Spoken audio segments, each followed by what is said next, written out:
জন্মবার্ষিকী উপলক্ষে আজকের অনুষ্ঠানের প্রধান অতিথি আমাদের সকলেরই আস্থাভাজন প্রিয়বাদের ব্যক্তিত্ব যারা আলহাজ নাজিম শাহ সহ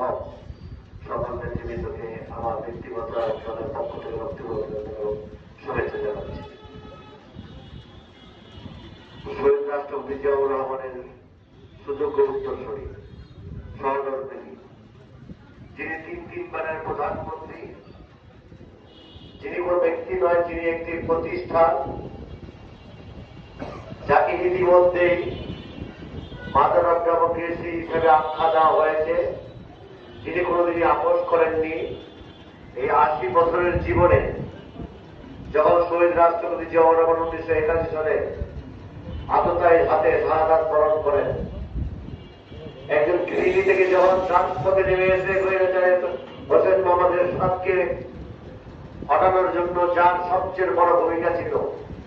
সেই নেত্রী আমাদের নেত্রী দেশ নেত্রী বেগম খালেদা জিয়া। ওনাকে উনি যে কষ্ট স্বীকার করেছেন, বাংলাদেশের কোন রাজনীতিবিদ এত কষ্ট স্বীকার করেন নাই।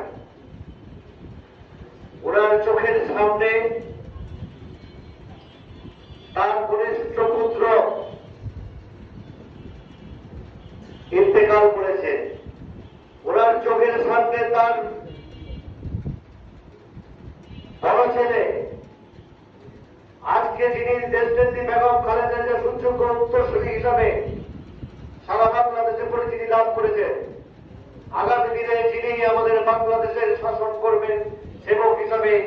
আসতেছেন, সেই নেতা তারেক রহমান সাহেবকে যেভাবে নির্যাতন করা হয়েছে অনিলিমিটের সময়,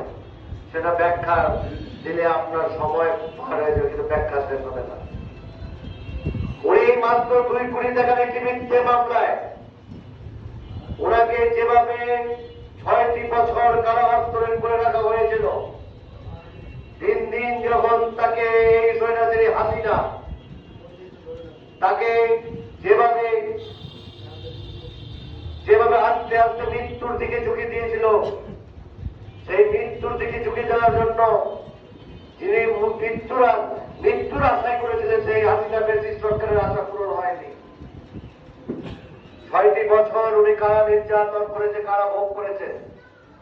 কিন্তু এই ফ্যাসিস্ট সরকারের সাথে বিন্দুমাত্র উনি আপোষ করতে আপনাদের কি রক্তিম অভিনন্দন এবং শুভেচ্ছা জানাচ্ছি। অঙ্গ সংগঠনের মধ্যে